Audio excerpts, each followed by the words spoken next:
Aisha Thompson felt her heart beat fast as she stepped out of the taxi onto the busy sidewalk outside JFK Airport. She had waited for this moment for years. Born and raised in Lagos, Nigeria, she had earned her computer science degree with top marks. For the last 5 years, she had worked late into the night, coding and fixing software problems for a global tech firm.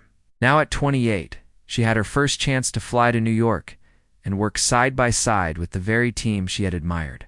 From afar, her suitcase rolled quietly beside her, packed neatly with a few changes of clothes, her favorite notebook, and a gift for her new colleagues, a handcrafted leather journal from a local artisan she loved. Inside the terminal, bright lights and moving walkways guided her toward the check-in desks. She took a steadying breath, reminding herself that she belonged here just as much as anyone else. She handed her passport and travel documents to the clerk, who stamped her boarding pass and smiled. "Welcome to New York," the clerk said kindly. Aisha beamed back. She felt a swell of pride that she, a daughter of a modest family in Lagos, was about to join a team at the heart of the tech world. She passed through security without trouble. The scanners and trays, though new to her, felt routine after frequent travel within West Africa. She removed her laptop, placed her phone and keys in a bin, and walked through the metal detector. The guard nodded and she collected her things. Each step felt lighter than the last, as though she carried the weight of doubt down the moving walkway and left it behind. When she reached the gate area, she saw rows of seats filling up with travelers of every kind. Business people in sharp suits tapped on laptops, families with children juggled snacks and toys, and tourists snapped photos of the large windows overlooking the runway. The hum of many conversations washed over her. She found a seat near the window and gazed out at the planes lined up like waiting giants. Her phone buzzed with messages from her friends and family. Her mother had texted, "We are so proud," and her father had sent a short voice note, his calm voice cracking with emotion. She replied with a smiling emoji and pressed her palm against the cool glass, imagining the plane that would carry her to her dream. Minutes later, the boarding call echoed through the terminal. Aisha stood up, smoothed the crease in her blouse, and picked up her suitcase. She joined the line behind other passengers, presenting her boarding pass and passport at the agent's desk. The gate agent, a tall woman in a crisp airline uniform, glanced at Aisha's documents, frowning for a moment as she held the visa page under a bright lamp. Aisha cleared her throat, offering a polite smile. "Is everything okay?" she asked. The agent said nothing. She tapped on her keyboard, her eyes darting back and forth between the screen and the visa.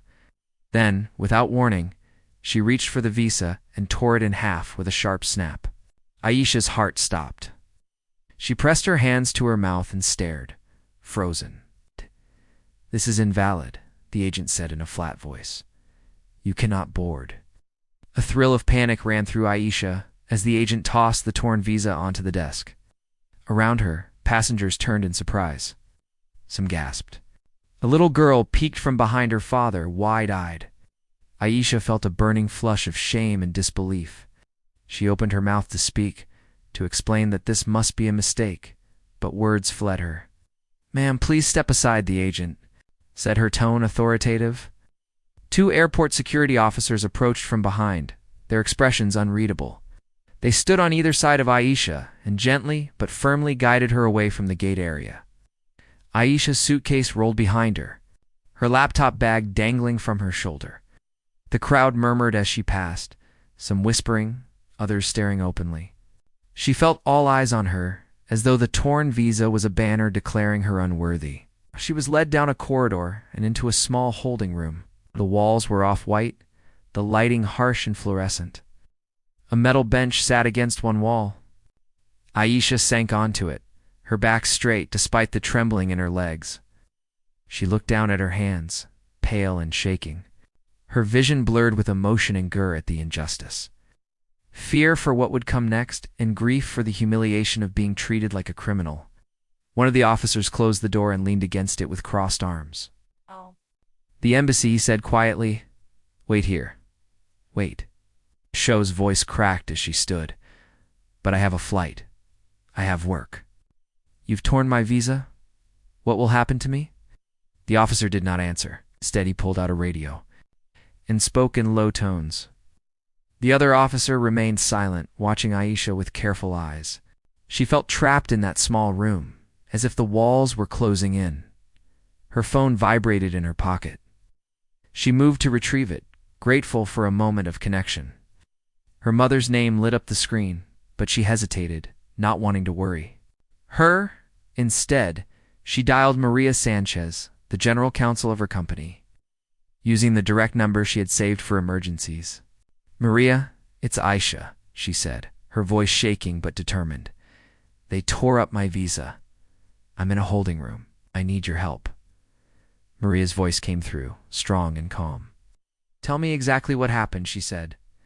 Aisha took a steady breath, tasted the bitter dryness in her throat, and began to explain. She described the gate agent's actions, the pulling of the visa, the silent crowd. She fought back tears, pausing only to wipe at her eyes. Maria listened without interruption, her tone professional. "Stay calm," Maria said when Aisha finished. "I'm freezing all transactions with the airline's corporate account. I'm sending a legal team to the airport. They will demand they reinstate your visa immediately. I'll handle the State Department. Hold tight, Aisha. I'm on it." Aisha gripped the phone tightly. Maria's confidence grounded her. For a moment, she pictured the company's lawyers and executives moving into action, drafting letters, making calls, using every resource they had. She pictured the airline's leadership learning that their corporate funds were frozen unless they corrected this wrong. The thought brought a surge of hope. She put the phone away and sat back on the bench. Her head throbbed from the stress, but her heart no longer felt as heavy. She closed her eyes and breathed in deeply. Outside the room, she could hear faint murmurs and the roll of luggage wheels. The world she had just entered moments ago, bright lights, busy gates, her dream job felt both distant and within reach. After a few minutes, the door opened. A junior staff member from her company stepped in holding a tablet. He offered his hand. "Ms. Thompson, I'm David, from Global Tech's New York office. We're here to help. Your visa will be reissued in minutes. Can you come with me?" Aisha stood, smoothing her dress and lifting her chin. She gave a small, grateful nod. The officers stepped aside. As she walked past them, she caught the eyes of one traveler waiting nearby. He gave her a sympathetic smile and a quiet nod of support. Through the door, she saw the light of the terminal and heard the hum of activity again. For a moment, she paused, looking back at the small holding room that had held her in shame. Then she turned forward, footsteps sure and steady. She clutched the leather journal gift in her bag, a reminder that she was not alone in this fight. Her voice had been heard. The injustice done to her would not stand. As she emerged into the gate area once more, passengers quieted and turned to watch. The airline vice president, flanked by airline lawyers and security, approached her with a fresh visa in hand. A warm apology followed. Tears threatened again, but this time they were tears of relief and triumph. Aisha lifted the new visa, held it to the light, and nodded. She stepped toward the plane, the crowd parting before her. In that moment, she knew this was only the beginning of her journey. Not just a journey across the ocean, but a journey to show that one clear voice can challenge powerful systems and make them listen. Aisha stepped off the plane into the cool air of the International Arrivals Hall. Clutching her leather journal like a talisman, she felt relief wash over her, but also a strange flutter of excitement. She had faced the worst at the gate, and she had won. Now, as she walked toward baggage claim, her thoughts turned to the team she would soon meet and the code she would write. She felt pride in what she had done, but she also knew her small victory was only the first ripple in a much larger pond. Meanwhile, halfway across the globe in the polished glass towers of Global Tech's headquarters, Maria Sanchez tapped her, pen against the desk in her corner office. The sun slanted through tall windows, painting long lines of light across her papers. She looked at the email chain on her screen, urgent messages from the legal team, updates from the Public Affairs Department, and finally, a note from the Chief Financial Officer. The words funds freeze glowed in bold letters. Maria allowed herself a small smile. The airline would learn quickly that bias had consequences. She stood and walked to the large conference room where her team waited. They rose and greeted her with nods. David, who had met Aisha at the airport, spoke first. We've arranged for her visa to be reissued. She's safe, but our statement to the airline is ready to go live. We still need sign-off. His voice was calm but carried urgency. Maria set her bag on the table and clicked through her tablet. Release the statement as soon as the airline confirms receipt. Then we escalate to the State Department. She looked around at the group. We have momentum. Let's use it to its full strength. In a glass-walled office next door, the CFO, James Liang, studied the airline's corporate account details. His eyes flicked across numbers in the billions. With a few keystrokes, he issued a directive. Hold all authorizations for the airline's outgoing payments totaling $1 billion daily. The command was immediate and firm. A spreadsheet lit up with the word frozen. No one at the airline could move any of that money until they addressed this breach of human decency. Back in the arrivals hall, Aisha collected her suitcase and walked toward the exit. She felt a buzz in her pocket and saw a text from Maria. We're in motion. You should hear soon. Aisha tapped out a quick reply. Thank you, feeling strong. She spotted a taxi stand and joined the line, each step light with the knowledge that she was no longer helpless. At the airline's headquarters, the phones rang without pause. The corporate relations desk buzzed as the airline's public affairs team scrambled to understand why their payments would not clear. Someone in the finance department realized at once that a freeze on $1 billion was no accident. They moved to trace the origin of the directive and found it led straight to global tech. The airline CEO, Jonathan Mills, was in a meeting when his assistant whispered in his ear. He excused himself and strode out into the hall, phone to his ear. Patch me through to Global Tech's CFO now. His face was tense. His voice betrayed his alarm. He needed answers fast. James Liang answered almost immediately. Mr. Mills, I understand the urgency, he said. Your team's actions at JFK Airport violated our employees' rights. Till we receive a formal apology and a plan to prevent future incidents, your account remains frozen. Mills pinched the bridge of his nose. You can't do that. You're holding us hostage? James's voice was calm and measured. I'm simply ensuring that fundamental respect is upheld. Let me know when you are ready to make this right. He hung up. The line clicked dead, and the word frozen blinked on the screen again. In New York. Aisha climbed into the taxi and gazed at flashing lights and yellow cabs. The city felt alive under the night sky. When her driver asked where she was headed, she gave the hotel address. The driver, noticing she looked weary, cracked a friendly smile and nodded encouragement as they pulled away at the hotel. Aisha was greeted by a concierge who offered her a chilled bottle of water. She stepped into the elevator and watched the floor numbers light up. In her room, she set her suitcase on the bed and sank onto the chair by the window. She stared out at the glowing city. Her phone chimed again.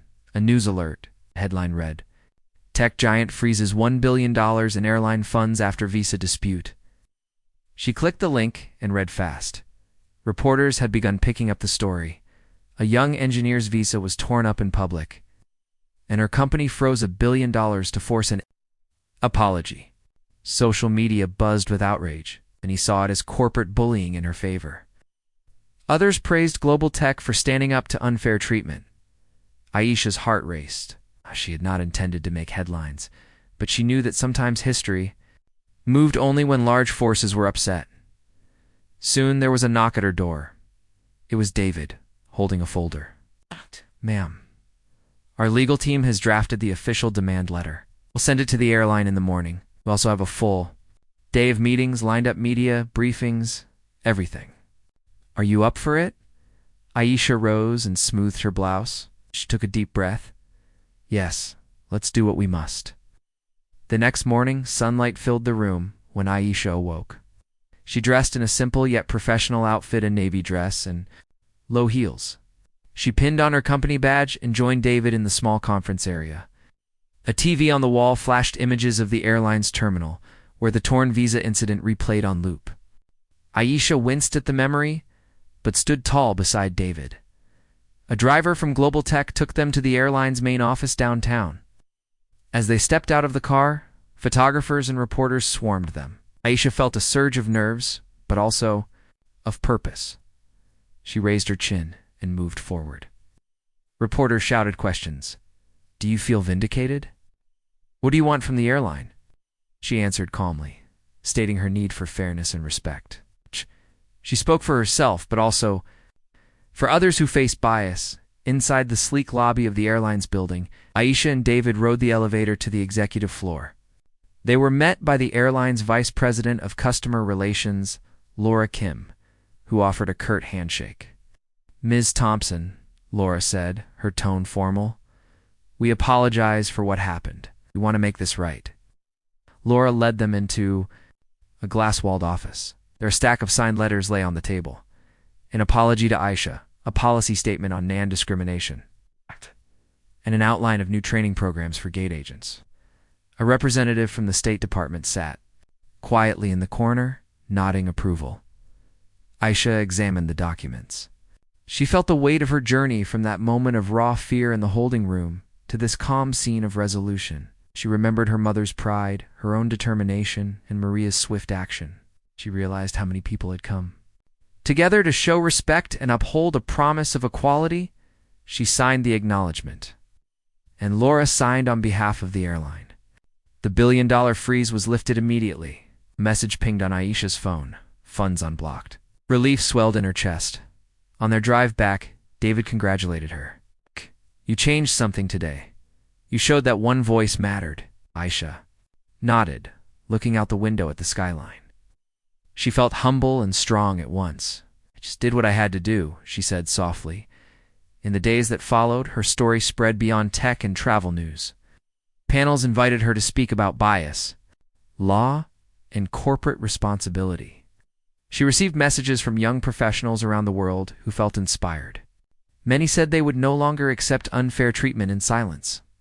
Sitting at her desk in the New York office a week later, Aisha opened her laptop and began typing code. Each line felt like a new step forward. She glanced at the leather journal on her desk, the gift she had carried all this way. She opened it to a fresh page and wrote, "One call can change a world." She closed the journal, turned back to her work, and smiled. She had come for a job in software engineering. Instead, she had helped teach an airline and the world that respect is not optional, and that even one person with courage and a clear voice can move mountains. Maria Sanchez stood by the tall windows of her office, watching the city bustle below. She took a slow breath, feeling the weight of what lay ahead. Behind her, her team assembled around the long conference table. There was David, still fresh. From escorting Aisha through the terminal, 2 senior attorneys, Rosa and Kevin, a public affairs specialist named Alina, and James Liang, the chief financial officer. Each of them had a role to play in the plan that would follow Aisha's call for help. Maria turned to face them. "We must act fast and together," she said in a clear voice.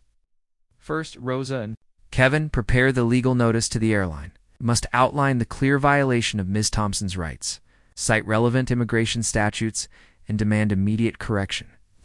Alina, draft a public statement for our website and social channels.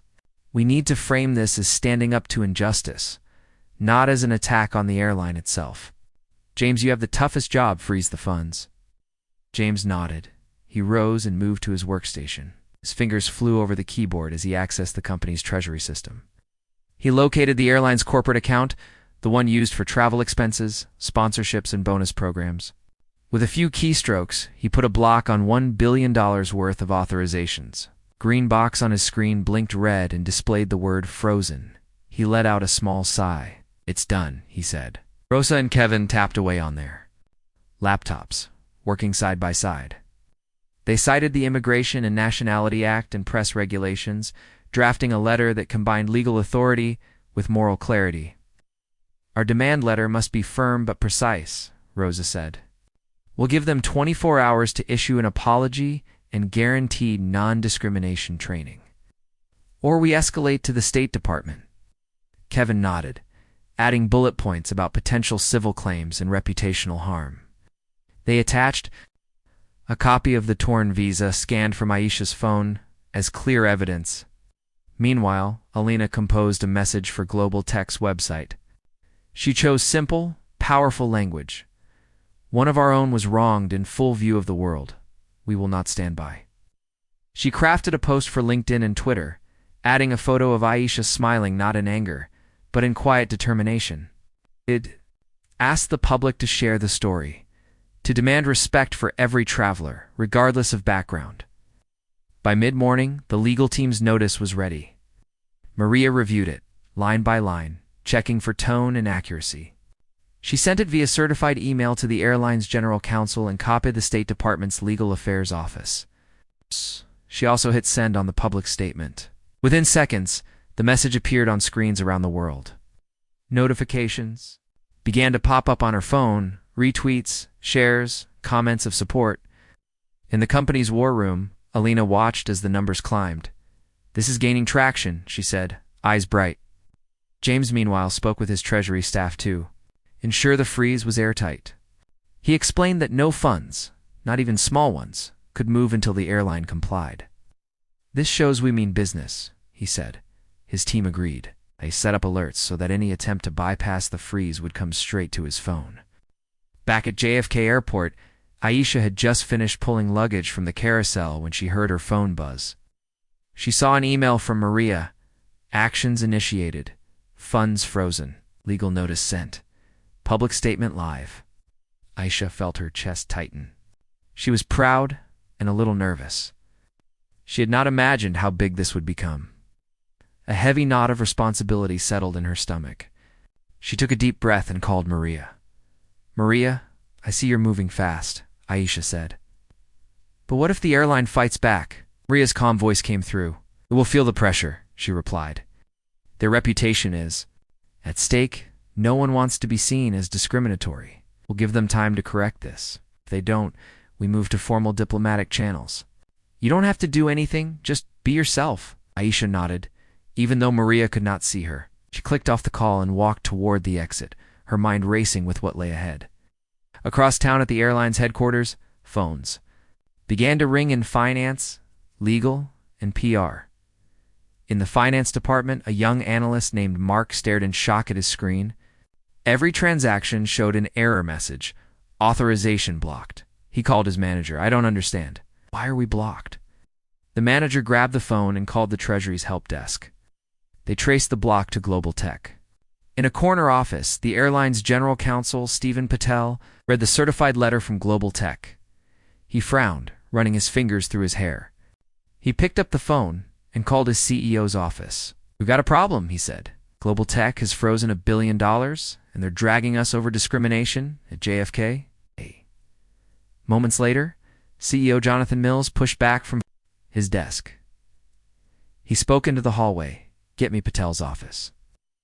When the line connected, he said, "This is unacceptable.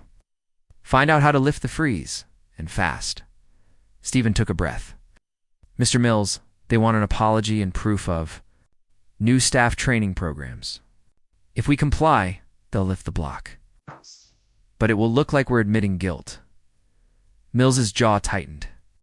"I hate admitting guilt, but we're bleeding money and losing face. Draft a brief statement, apologize, announce a review of training, and we'll get back to normal." He tapped his pen on the desk, thinking of the quarterly reports due next week of investors watching closely. $1 billion frozen could trigger stock dips, analyst criticism, and shareholder frustration. "Do it," he said. "Make it sincere, but keep it short."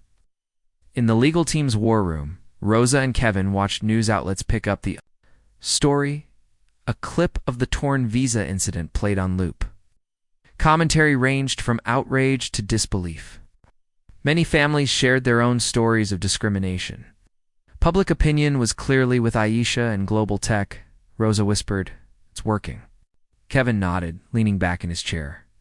By late afternoon, the airline's PR team released a carefully worded apology.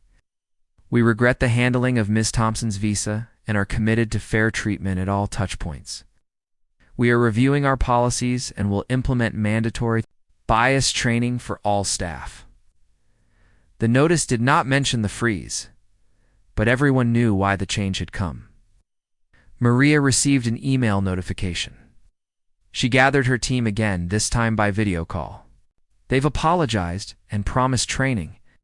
We'll confirm the funds are released, then lift the public statement.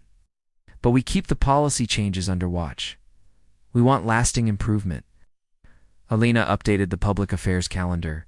Remove the emergency post, replace with a thank you to supporters, and link to the airline's policy page. James checked his treasury dashboard. The block was gone. The word frozen no longer appeared. He let out a breath. That evening, back in her New York hotel room, Aisha scrolled through messages of support. She saw young travelers thanking her, tech colleagues applauding her courage, and civil rights groups offering to work with her. Her phone fell quiet and she stared at the screen. She covered it with her hand. In that quiet moment, she understood. Something essential, her single call had sparked a chain reaction that reached across borders, through boardrooms, and into the hearts of many.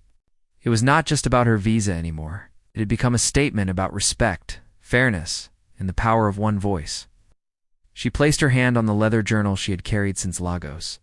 She touched the page where she had written, 1. Call can change a world. The words felt truer now than ever. She closed her eyes and smiled. Early the next morning, Aisha would meet with the airline's director of diversity and inclusion to discuss the new training programs. She would share her experience, her hopes, and her fears. She would help shape policies so no one else would endure what she had. So, as night fell over the city, Aisha rested, readying herself for what would come next. Because her journey was far from over, it only just begun. Aisha stepped into the bright conference room at the airline's downtown offices, her heart fluttering with a mix of nerves and determination. Morning light streamed through tall windows, casting a warm glow on the whiteboard at the far wall. Around the polished table sat a small group of airline staff, the Director of Diversity and Inclusion, Mr. Henderson, 2 senior trainers who would lead the new anti-bias workshops, and a Human Resources Manager, Ms. Patel. They greeted Aisha with respectful nods. In her hand, she held the leather journal that had accompanied her from Lagos, its cover soft. With use, she set it gently on the table and took a seat. Mr. Henderson opened the meeting with a gentle smile. Ms. Thompson, thank you for coming. We want to hear your story directly so we can build a training program that truly addresses the issues you've faced. Aisha nodded, smoothing her navy dress. She took a deep breath. When I arrived at JFK, she began, her voice steady, was excited about the work ahead.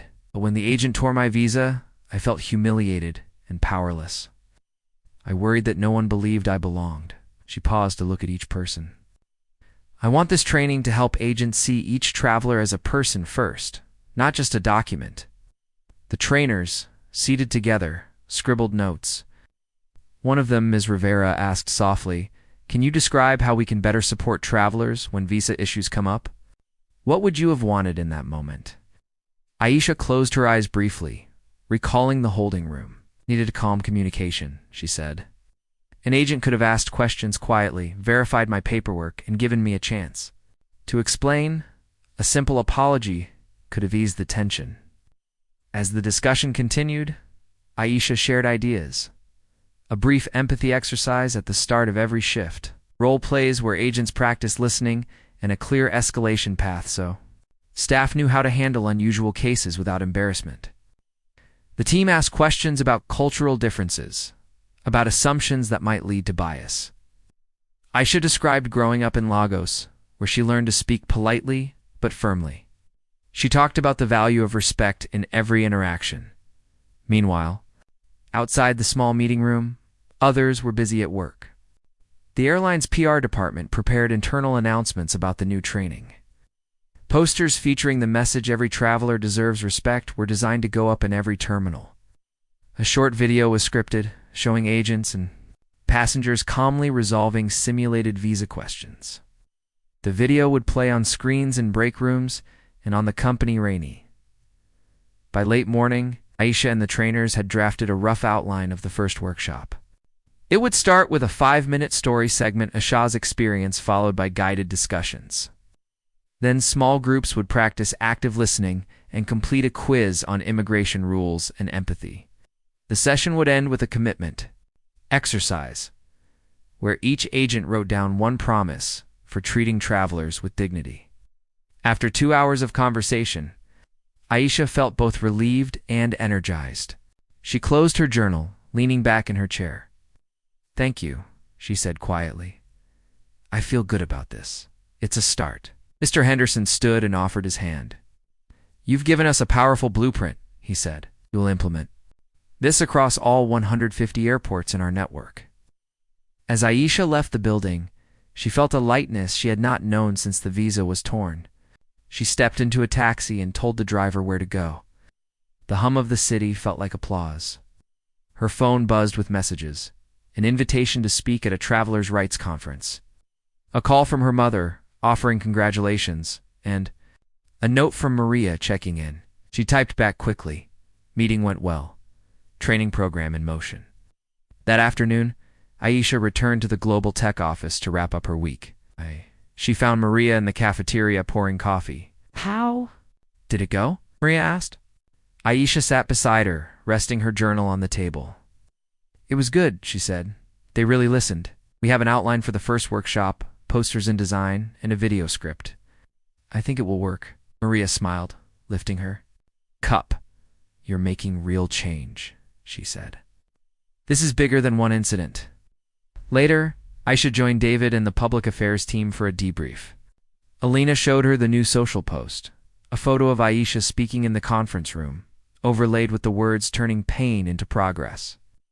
It was scheduled to go live that evening, thanking supporters and highlighting the airline's commitment. Aisha approved it with a nod. She felt proud, but also aware that lasting change required ongoing effort. Over the next days, she balanced her time between coding sprints and advocacy.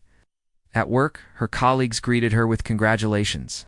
They admired her courage and the way she spoke up for fairness. During lunch breaks, she told them about the training program, showing slides of the workshop outline. Some were surprised that a software engineer would take on this role, but they supported her. They offered to help with technical logistics. It's like setting up video modules on the airline's learning platform. One evening, as she worked late at her desk, her phone buzzed with an invitation. The city's mayor wanted her to speak at a roundtable on diversity in public services. Aisha stared at the message, heart pounding. She thought of that lonely moment in the holding room. She pictured the face of the young traveler who had watched her in shock. She pictured herself so afraid and then so strong. She typed a reply, "I would be honored." That weekend, Aisha traveled to City Hall. The Grand Marble Hall filled with council members, community leaders, and other professionals who had faced bias. She stood at the podium, journal in hand, and shared her journey from Lagos to New York, from humiliation to hope. She spoke of the power of speaking up, of using one's voice to demand respect. She described the training program she helped create and its potential to shift attitudes. As she spoke, she looked into the faces of audience members. Some nodded in agreement. Others closed their eyes, remembering their own struggles. When she finished, the room erupted in applause. She bowed her head. A reporter asked her afterward, "What advice do you have for others facing injustice?" She smiled and answered simply, "Believe you matter. If you stay silent, nothing changes. If you speak your truth, you open the door to change." Back at her apartment that evening, Aisha sat at her small table and opened the leather journal. She reviewed the page where she had written about the training outline. She paused at her note. Empathy starts with listening. She reflected on how far she had come from a young engineer, afraid of losing her dream, to a leader shaping policies that would prevent others from suffering her fate. On Monday morning, Aisha arrived at the airport again, but this time as a guest of honor. The airline had invited her to attend the first live workshop in Terminal 4. She watched as agents in crisp uniforms greeted attendees, led icebreakers, and shared their own stories. She saw agents practicing empathy in role plays, and she heard laughter and thoughtful questions. A sense of pride bloomed in her chest. At the end of the session, The head trainer invited Aisha on stage. The small audience of airline staff and global tech representatives rose and applauded. Aisha stepped forward and spoke into the microphone. Thank you for taking this step. Remember, every traveler is someone's daughter, son, friend, or colleague. How we treat them matters. The room quieted, and then they clapped again, more deliberately, as if marking a promise. As the session ended, Henderson approached Aisha.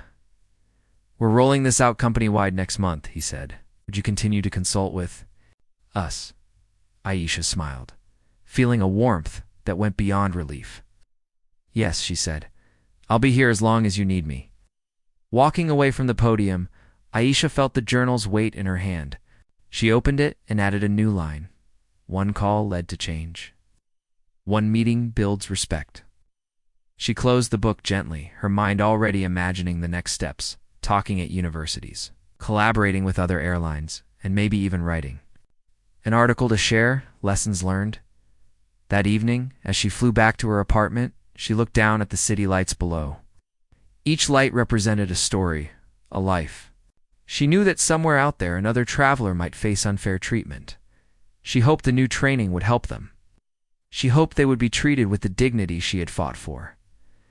Aisha leaned her head against the window and whispered, to herself, this is just the beginning. And as the plane soared through the night sky, she closed her eyes, trusting that her voice would continue to echo far beyond the walls of any terminal. Aisha stepped off the shuttle bus at Global Tech's office building early on Monday morning. A light spring breeze rustled the papers she held in her hand. They were the final drafts of the company's new travel policy, revised to include clear steps for handling sensitive cases like hers. She felt a surge of pride.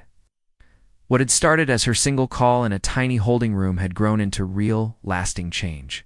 Inside, she waited in the lobby. Colleagues greeted her with warm smiles. Some offered high fives. Others sent quick messages of praise. She waved back, her heart full. Then David appeared, holding 2 cups of coffee. Gave her one with a knowing grin. Ready for the big rollout? He asked. Aisha nodded and took a sip. Coffee was strong, exactly how she liked it. They rode the elevator up to the 15th floor, where the executive team gathered for the policy launch. Maria Sanchez stood at the head of the room, poised and confident. Behind her, a big screen displayed the title, Global Tech Travel, and Respect Policy Effective Today. Aisha felt her pulse race. She thought of her own story and how far her voice had carried. When the doors opened, a round of applause greeted them. More than a dozen executives sat around the sleek glass table. Some held printed copies of the policy. Others had tablets open. Scripts were ready for employees around the world. Global shift was about to happen. Maria began. Good morning. Today we mark a new chapter in our company's commitment to fairness and respect. She clicked a remote, and the screen changed to bullet points. These guidelines will ensure that any team member facing discrimination while traveling will have direct support, clear escalation channels, and external legal oversight. They build on what we learned from Ms. Thompson's experience. She turned to Aisha. Would you like to say a few words? Aisha stood, smoothing her navy blouse. She felt the eyes of many people reading her like a code. She drew in a slow breath and began. Thank you all for making this possible, she said. Her voice was calm but carried strength.